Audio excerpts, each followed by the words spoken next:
Okay, Pacha here with the weekly Pele Report for November 24th, 2021. And I just found this little trail here. I'm on the road cruising today. This is going to be a fast report. And I don't know what is around here, but it looks very beautiful. So, what's going on, man?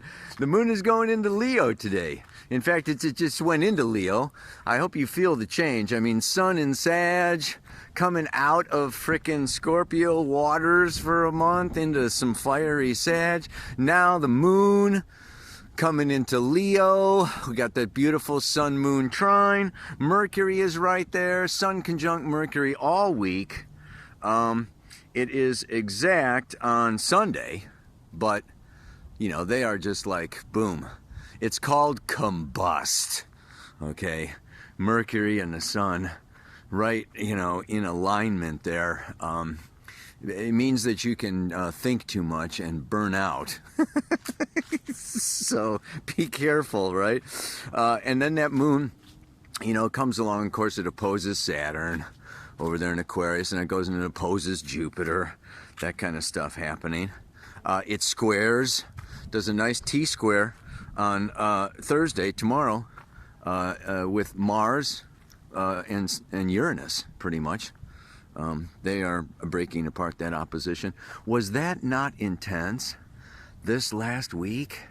What an intense time period. And I got calls from people all over the world.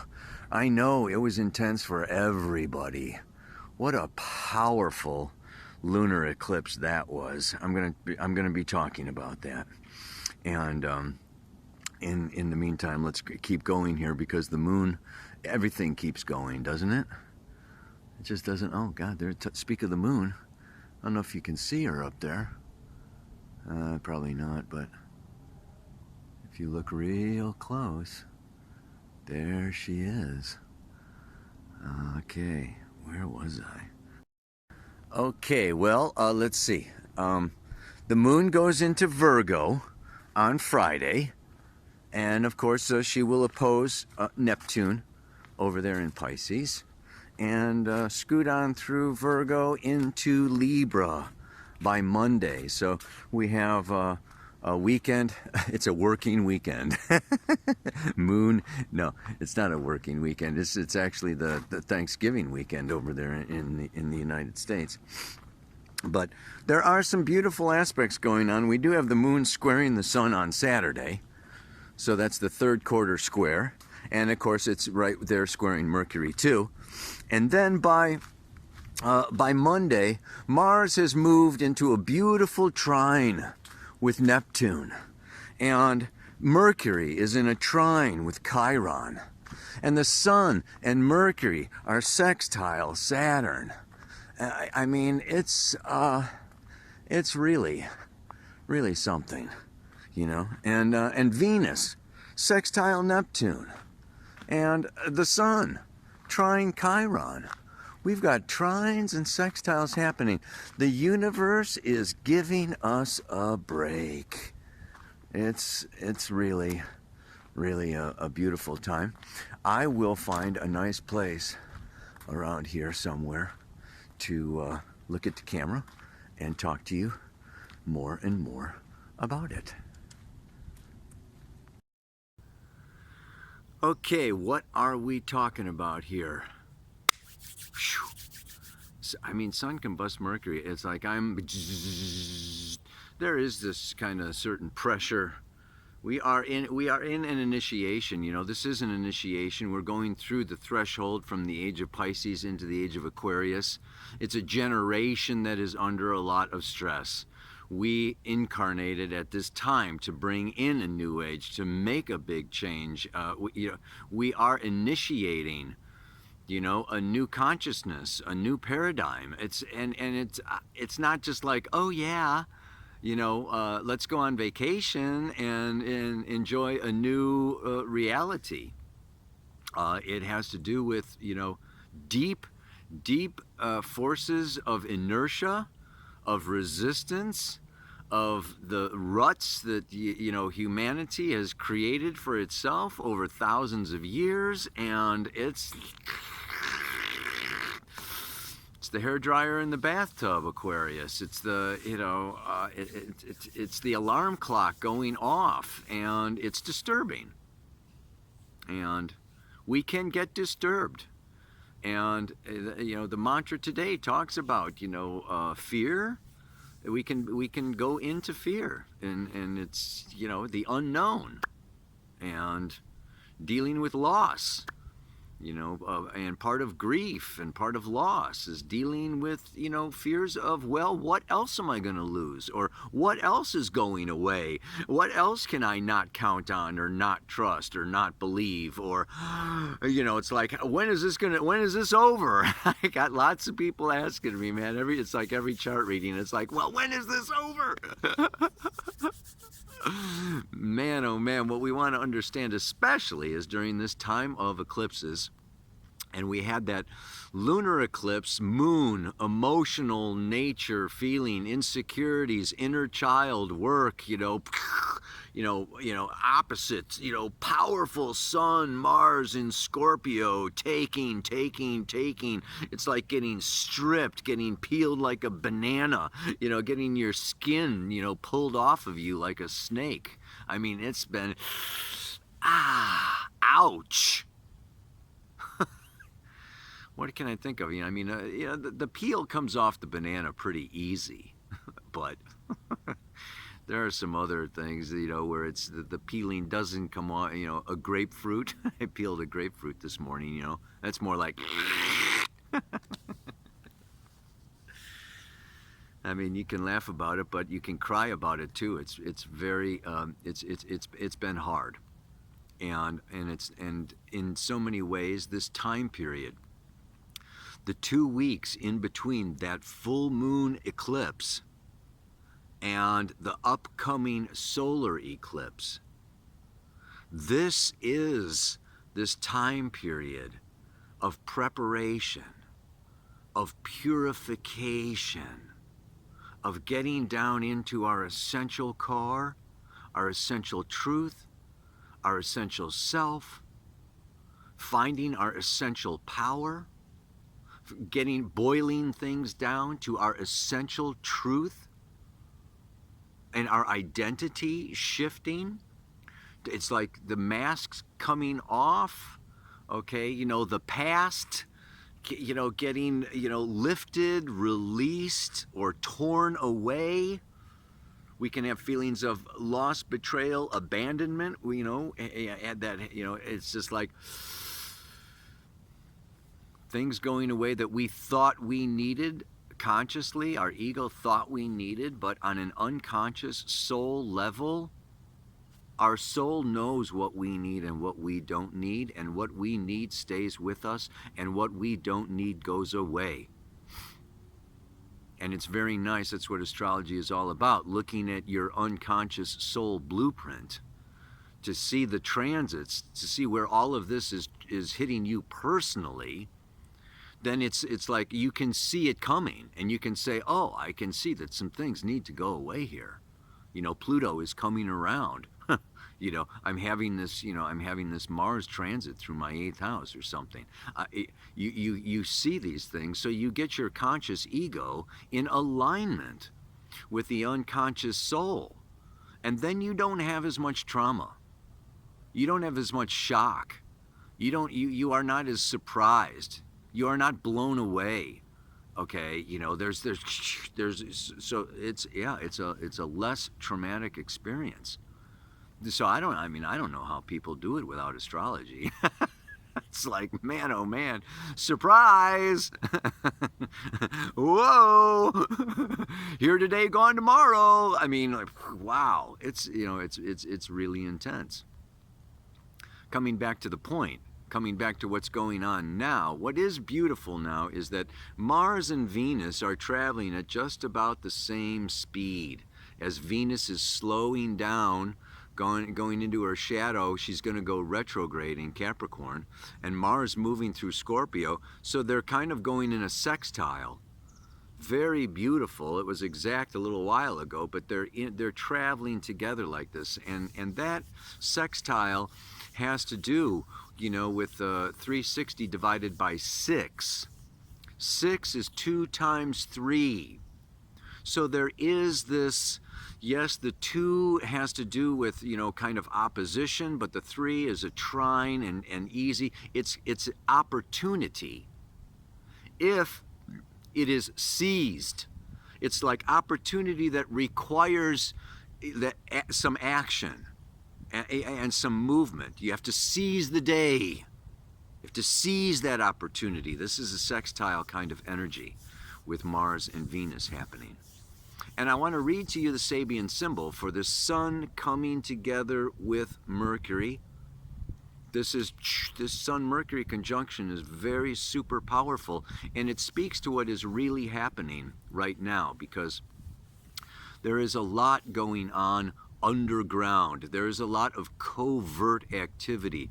There is a lot of energy and a lot of, money and a lot of power being shifted and changed, that is really invisible to the mainstream media, to our eyes, to our so this kind of initiation happening now is that we dip down. It's almost like this death resurrection.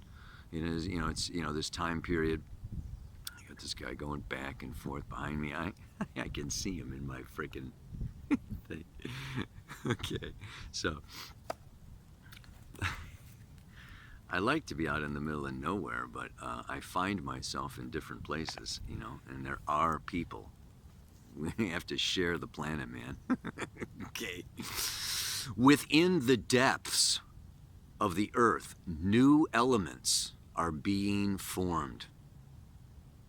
The alchemical fire, which both purifies and transforms the very substance of our inner life.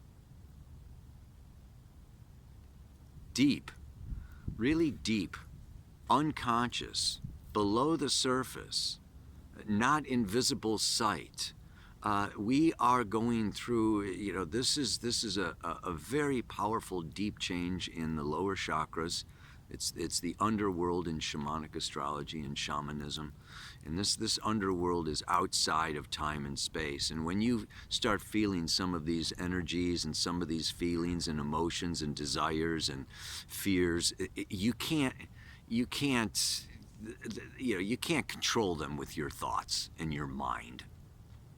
They're too deep, they're too powerful. Yeah? They're beyond thought.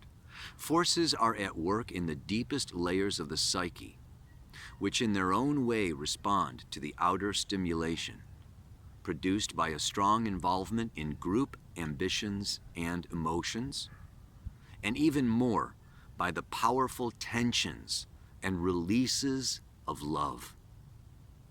An alchemical process goes on, usually unnoticed by the conscious ego, until it becomes obvious that a kind of mutation has taken place and a new level of awareness and of response to life has been reached.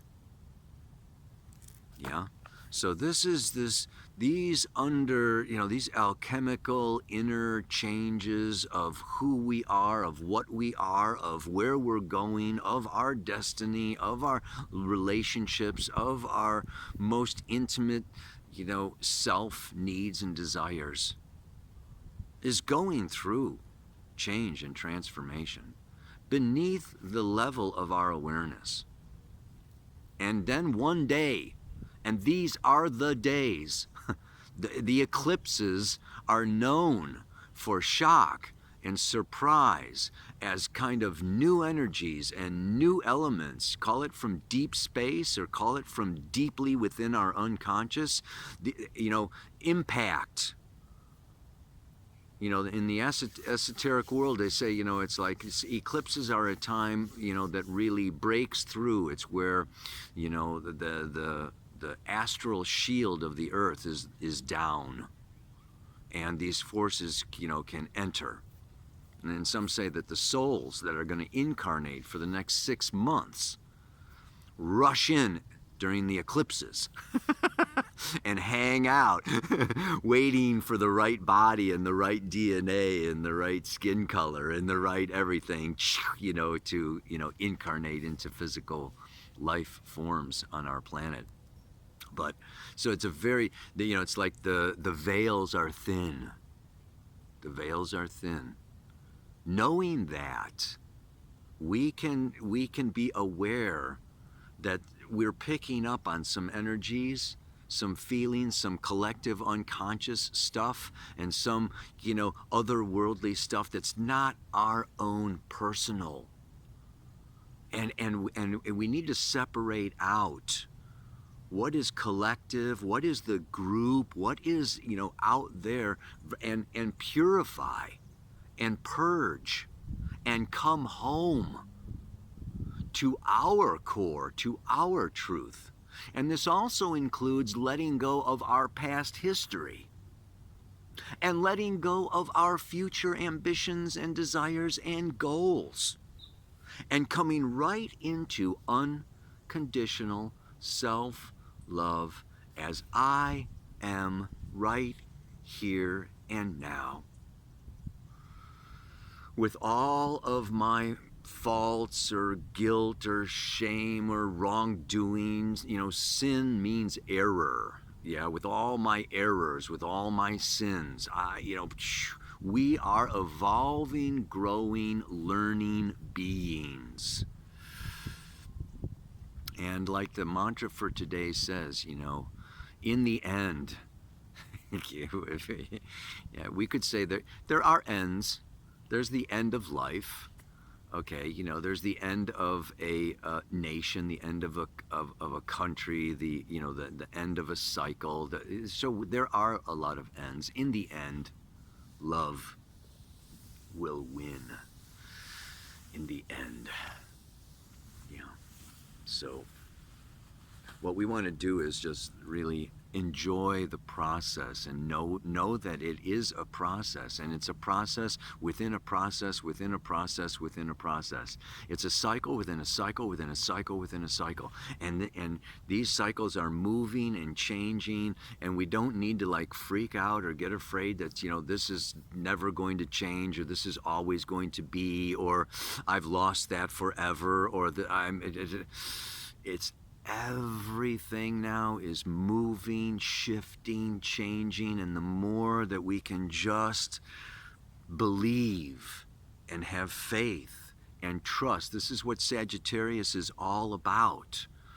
Yeah, the Jupiter, Sagittarian, Archer, is, aiming towards the bullseye, aiming towards and expanding that consciousness, aiming towards a higher sphere, or a higher frequency, a higher, clear expression of self. So the mantra is, again,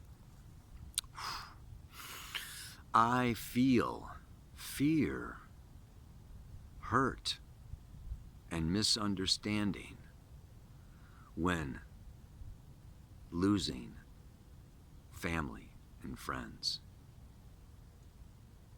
But I believe, trust, and share that love will win in the end. Yeah, I spent this week on Amazon sending out these 100 books to people, man. And there were way more orders than 100. So I did send out 100. And if you didn't get it, if you emailed me and you didn't get it, I'm very sorry. You were a little late. But I've been posting a lot of stuff up there on Facebook and Instagram and Telegram and stuff like that. And I get all these comments. I get comments on the Pele Report, And it was pretty funny because this week actually somebody called me a Trumpster. He's gone off to Trump and the conspiracy theories and this and that and the other thing. And I was just like, oh, man.